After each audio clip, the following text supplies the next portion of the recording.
Hi friends, welcome back to C Jagan blogs. Friends, ಇವತ್ತು ಏನು ಬೆಳಗ್ಗೆ ನಮ್ಮ ನಮ್ಮ ಗ್ರಾಮದಲ್ಲಿ ಕಾಡಾನೆ ದಾಳಿಗೆ ಮಹಿಳೆಯೊಬ್ಬರು ಮೃತಪಟ್ಟಿದ್ದಾರೆ. ಏನು ತೋಟದ ಮಾಲೀಕರು ಅಣ್ಣಳಮಡ ಸಂಧ್ಯಾ ಅಂತೇಳಿ, ಅವರ ಪತಿ ಬಂದು ಅಣ್ಣಳಮಡ ಸುನೀಲ್ ಅಂತೇಳಿ AIDGP ದೆಹಲಿಯಲ್ಲಿ AIDGP ಆಗಿ ದೆಹಲಿಯಲ್ಲಿ ಕೆಲಸ ಮಾಡ್ತಾರೆ. ಇವರು ಖಾಸಗಿ ಕಾರ್ಯಕ್ರಮಕ್ಕೆ ಅಂತೇಳಿ 2-3 ದಿವಸ ಮೊದಲು ಬಂದಿದ್ದಾರೆ. ಬಂದು ಇವತ್ತೇನು ಊರಿಗೆ ಹೊರಡಬೇಕಂತಿದ್ರು ದೆಹಲಿಗೆ. ಹೋಗೋದಕ್ಕೆ ಮೊದಲು ತಮ್ಮ ತೋಟವನ್ನು 2 ಜನನೂ ಇದ್ದರು, ಅವರ ಜೊತೆಗೆ ಹೋಗಿ ತೋಟ ನೋಡ್ಕೊಂಡು ಬರೋಣ ಅಂತೇಳಿ ಹೊರಟಾಗ ದಿಢೀರನೆ 3 ಕಾಡಾನೆಗಳು ಬರ್ತವೆ. ಏಕಾಏಕಿ ಬಂದಂಥ ಕಾಡಾನೆಗಳಲ್ಲಿ ಮುಂದುಗಡೆ ಇದ್ದಂಥ ಒಂದು ಸಲಗ ಹಠಾತ್ತಾಗಿ ದಾಳಿ ಮಾಡುತ್ತೆ. ಭಾರಿ ಗಂಭೀರ ಸ್ವರೂಪದ ಗಾಯಗಳಾಗಿ ಆಸ್ಪತ್ರೆಗೆ ಸಾಗಿಸುವಷ್ಟರಲ್ಲಿ ಆಸ್ಪತ್ರೆಯಲ್ಲಿ ಕೊನೆ ಉಸಿರೆಳಿತಾರೆ. ಜೊತೆಗೆ 1-2 ಜನ ಲೇಬರ್ ಇದ್ದರು, ದಿನೇಶ್ ಮತ್ತು ಆನಂದ್ ಅಂತೇಳಿ. ಅವ್ರಿಗೆ ಸಣ್ಣ ಪುಟ್ಟ ಗಾಯಗಳಾಗಿ ಚೇತರಿಸ್ಕೊಳ್ತಿದ್ರೆ ಮಡಿಕೇರಿ ಆಸ್ಪತ್ರೆಯಲ್ಲಿ ಇದ್ದಾರೆ ಅಂತ ತಿಳಿದು ಬಂತು. ಈ ಆನೆ ಇದೇ ಮೊದಲ ಬಾರಿ ಅಲ್ಲ, ಇದಕ್ಕೂ ಒಂದು 2 ವರ್ಷದ ಹಿಂದೆನೂ ದಾಳಿ ಮಾಡಿತ್ತು, ಅದಕ್ಕೂ ಹಿಂದೆನೂ ದಾಳಿ ಮಾಡಿತ್ತು. ಇದು ತುಂಬ ಚಾಣಾಕ್ಷ ಆನೆ ಅಂತ ಹೇಳ್ಬೋದು. ದಾಳಿ ಮಾಡಿ ನಿಲ್ಲಲ್ಲ, ಇಮ್ಮಿಡಿಯೇಟ್ ಕಾಡು ಕಡೆ ಓಡುತ್ತೆ. ಇದು ಕಾಡಿಗೆ ಓಡೋದೆ ಈ ಆನೆ. ಕ್ಯಾಪ್ಚರಿಂಗಿಗೆಲ್ಲ ಸಿಗ್ತಾ ಇರಲಿಲ್ಲ. ಈಗ ಪುನಃ ಇವತ್ತು ದಾಳಿ ಮಾಡಿ ಈ ಆನೆ ವಾಪಸ್ಸು ತೋಟದ ಕಡೆನೇ ಬಂದಿದೆ. ಇದನ್ನು ಈಗ ಸೆರೆ ಹಿಡಿಯೋಕ್ಕೆ ಆರ್ಡ್ರ್ ಆಗಿದೆ ಅಂತ ಹೇಳಿದ್ರು. ನಾಳೆ ನಮ್ಮ ಮತಿಗೂಡು ಕ್ಯಾಂಪಿನ ಆನೆಗಳು ಬಂದು ಕಾರ್ಯಾಚರಣೆ ಮಾಡಬಹುದು ಅಂತ ತಿಳ್ಕೊಂಡಿದ್ದೀನಿ. ತುಂಬ ಕಷ್ಟ ಇದೆ, ಮಳೆ ಬೇರೆ ಕಾರ್ಯಾಚರಣೆಗೆ. ಆದರೆ ಕಾರ್ಯಾಚರಣೆ ಮಾಡಲಿಕ್ಕೆ ಒಂದು ಸ್ವಲ್ಪ ಸುಲಭ ಇದೆ, ಯಾಕಂತಂದರೆ ಸಮತಟ್ಟಾದಂಥ ಜಾಗ, ಯಾವುದೇ ಬೆಟ್ಟ ಗುಡ್ಡಗಳಿಲ್ಲ. ಅದರಿಂದ ಕಾರ್ಯಾಚರಣೆ ಮಾಡ್ಬೋದು. ಮಾಡಿದ್ರೂ ಆನೆ ಏನಾದರೂ ಟ್ರ್ಯಾಕ್ ಆಗಿ ಶೀಘ್ರವಾಗಿ ಕಾರ್ಯಾಚರಣೆಯನ್ನು ಮಾಡಿ ಮುಗಿಸ್ಬೋದು ಅಂತ ಹೇಳಿದ್ರೆ. ಲೆವೆಲ್ ಜಾಗ, ರಸ್ತೆ ಗಿಸ್ತೆ ಎಲ್ಲ ತುಂಬ ಚೆನ್ನಾಗಿದೆ. ನೋಡುವ ನಾಳೆ ಏನು ಮಾಡ್ತಾರೆ ಅಂತೇಳಿ. ಮಳೆ ಹೆಚ್ಚಾದ್ರೂ ಕಾರ್ಯಾಚರಣೆ ಮಾಡೋದು ಕಷ್ಟ ಇದೆ. ಏನೇ ಆಗಲಿ, ಕಾರ್ಯಾಚರಣೆ ಮಾಡೋದು ಕಷ್ಟ ಆದರೂ ಪರವಾಗಿಲ್ಲ, ಇಂಥ ಕಿಲ್ಲರ್ ಆನೆಗಳನ್ನ ಆಗೋಷ್ಟು ಬೇಗ ಸೆರೆ ಹಿಡಿಲೇಬೇಕು. ಸೆರೆ ಹಿಡಿದು ಒಂದು ರೀಲೊಕೇಟ್ ಮಾಡಲೇಬೇಕು. ಇಲ್ಲದೆ ತುಂಬ ಕಷ್ಟ. ಮುಂದಿನ ದಿನಗಳ ಈ ಆನೆಗಳು ಭಾರಿ ಕಷ್ಟ ಕೊಡ್ತವೆ. ಯಾಕೆಂತ ಹೇಳಿದ್ರೆ, ಇವು ತೋಟಕ್ಕೆ ಕೆಲಸ ಮಾಡಿ ಬರುವಂಥ ಲೇಬರ್ಗಳಿಗೆಲ್ಲ ಭಾರಿ ತೊಂದರೆ ಮಾಡ್ತದೆ. ಈಗಾಗಲೇ ಲೇಬರ್ಗಳ ಸಮಸ್ಯೆ ತುಂಬ ಇದೆ. ಅದರಲ್ಲಿ ಮುಂದಿನ ದಿನಗಳು ಈ ಥರ ಘಟನೆಗಳು ನಡೆದಾಗ ಒಂದು ಲೇಬರ್ಗಳು ಬರಲ್ಲ, ಭಾರಿ ಕಷ್ಟದಲ್ಲಿದ್ದೇವೆ. ಭಾರಿ ಕಷ್ಟ ಅಂದರೆ ತುಂಬ ಕಷ್ಟ. ಮಾಡಿದಂಥ ತೋಟ ಗದ್ದೆಗಳನ್ನೆಲ್ಲ ಪಾಳು ಬಿಡುವಂಥ ಚಾನ್ಸ್. ಎಲ್ಲರೂ ಹೇಳ್ತಾರೆ ಒತ್ತುವರಿ ಅಂದರೆ ನಮ್ಮ ಕೊಡಗು ಜಿಲ್ಲೆಯಲ್ಲಿ ಯಾವುದೇ ಥರದ ಒತ್ತುವರಿಗಳಾಗಿಲ್ಲ. ಕೊಡಗು ಜಿಲ್ಲೆ ಪುಟ್ಟ ಜಿಲ್ಲೆ, ಕೇವಲ ಒಂದು 3 ತಾಲೂಕುಗಳನ್ನು ಹೊಂದಿದಂಥ ಜಿಲ್ಲೆ. ಇತ್ತೀಚಿನ ದಿನಗಳಲ್ಲಿ 1-2 ತಾಲೂಕು ಹೆಚ್ಚುವರಿಯಾಗಿದೆ. ಇರುವ ಎಲ್ಲ ತಾಲೂಕುಗಳಲ್ಲೂ ಆನೆ ಹಾವಳಿ ಮಾಮೂಲು. ಆನೆ ಮಾನವ ಸಂಘರ್ಷ ದಿನನಿತ್ಯ ನಡೆಯುವಂಥದ್ದು. ಈಗ ಎಲ್ಲ ರೈತರುಗಳು ಮನೆಯಲ್ಲಿ ಗೋವುಗಳಿದೋ ಎಲ್ಲ ಹಸು ಕರುಗಳು ಅಂತೇಳಿ, ಒಂದು ಹಸು ಕರುಗಳಲ್ಲ, ಎಲ್ಲವನ್ನು ಹುಲಿ ದಾಳಿ ಮಾಡಿ ಎಲ್ಲ ಮುಗಿಸಾಕಿದೆ.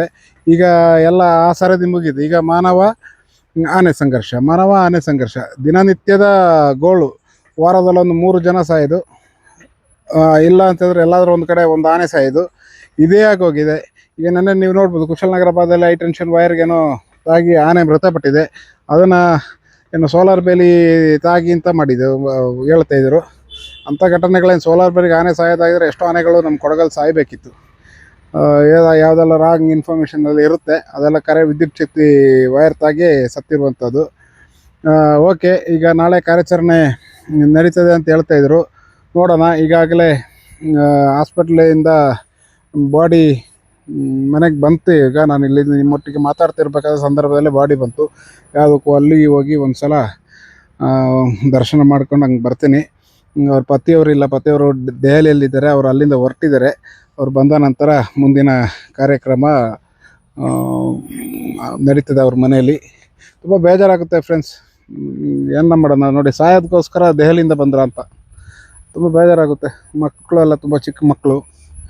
ಈ ಥರದ ಘಟನೆಗಳು ಸುಮಾರು. ಆವತ್ತೊಂದು ಸಿದ್ದಾಪುರದಲ್ಲಿ ಅದೊಂದು ಆನೆ ಸಿದ್ದಾಪುರ ಭಾಗದಲ್ಲಿ ಸೆರೆ ಹಿಡಿದು ಮೂಲೆ ಒಳಗೆ ಬಿಟ್ಟರು. ಅಲ್ಲಿಯೂ ಅಷ್ಟೇ ಆ ಪಾರ್ಟಿ ಎಷ್ಟು ಜನ ಈಗ ಸೆರೆ ಮಾಡಿ ಬೆಂಗಳೂರು ಮತ್ತಿಗೂಡು ಇಲ್ಲ ದುಬಾರಿಗೆ ಕಳಿಸುವಂಥ ತುಂಬ ಕಷ್ಟ.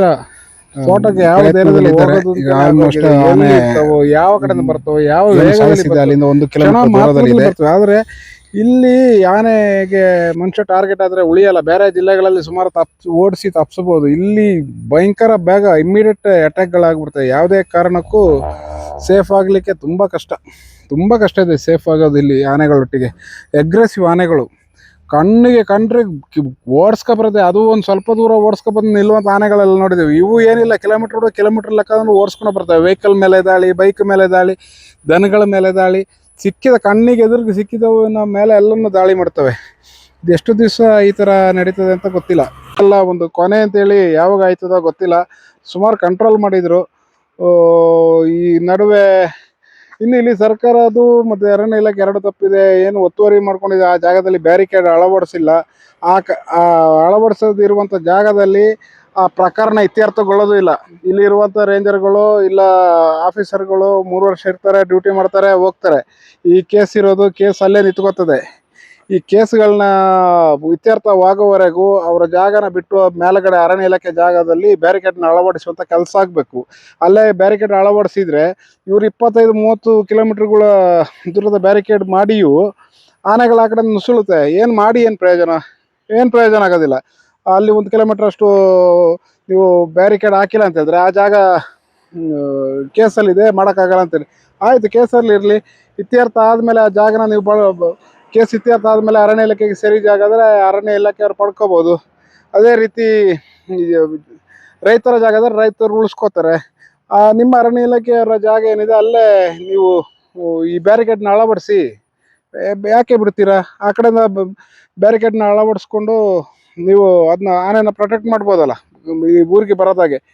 ಎಷ್ಟು 50 ಕಿಲೋಮೀಟರ್ ದೂರ ನೀವು ಬ್ಯಾರಿಕೇಡ್ ಅಳವಡಿಸಿ ಕೇವಲ 1 ಕಿಲೋಮೀಟರ್ ಅಷ್ಟು ಗ್ಯಾಪ್ ಬಿಟ್ಟರೆ ಎಲ್ಲ ಆನೆಗಳು ಬಂದು ನುಗ್ತವೆ.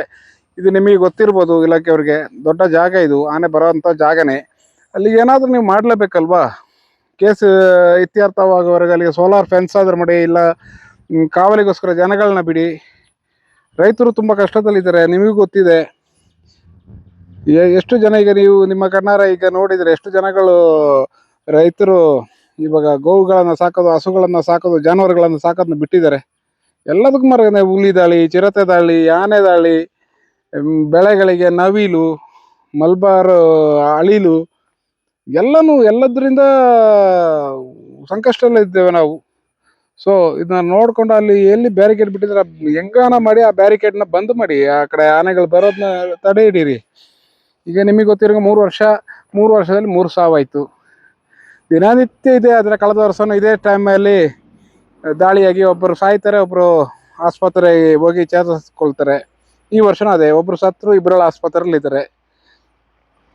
ತುಂಬ ಕಷ್ಟ ಇದೆ ಈ ಥರ ಎಲ್ಲ ಆದರೆ. ಸೊ ದಯವಿಟ್ಟು ಎಲ್ಲೆಲ್ಲ ನೀವು ಬ್ಯಾರಿಕೇಡನ್ನು ಓಪನ್ ಮಾಡಿ ಬಿಟ್ಟಿದ್ದೀರ ಆ ಜಾಗಗಳಿಗೆ ಒಂದೋ ಹುಡುಗರನ್ನ ಹಾಕಿ ಏನಾದರೂ ರಕ್ಷಣೆ ಕೊಡಿ.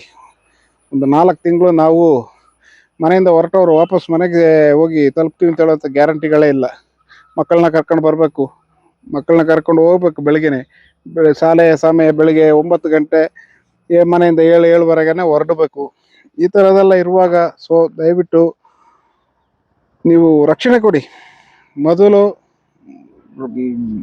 ಎಲ್ಲೆಲ್ಲ ಬ್ಯಾರಿಕೇಡ್ ಅಳವಡಿಸ್ಬೇಕು ಅಲ್ಲೆಲ್ಲ ಬ್ಯಾರಿಕೇಡನ್ನು ಅಳವಡಿಸಿ ಆದಷ್ಟು ಶೀಘ್ರ ಈ ಆನೆಗಳನ್ನ ಕ್ಯಾಪ್ಚರ್ ಮಾಡಿ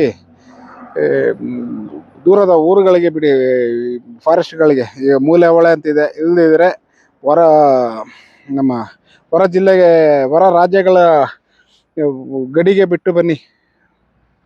ಓಕೆ ಫ್ರೆಂಡ್ಸ್, ಮಾತಾಡೋಕ್ಕೆ ಏನು ಮಾತಾಡೋಣ, ಇದೇ ಮಾತಾಡೋದಾಯಿತು. ಯಾವಾಗ ಮಾತಾಡೋದು ಆನೆ ಮಾನವ ಸಂಘರ್ಷ ಆಗೋದಿಲ್ಲ. ಇದು ಕೊನೆ ಆಗೋದೇ ಇಲ್ಲ.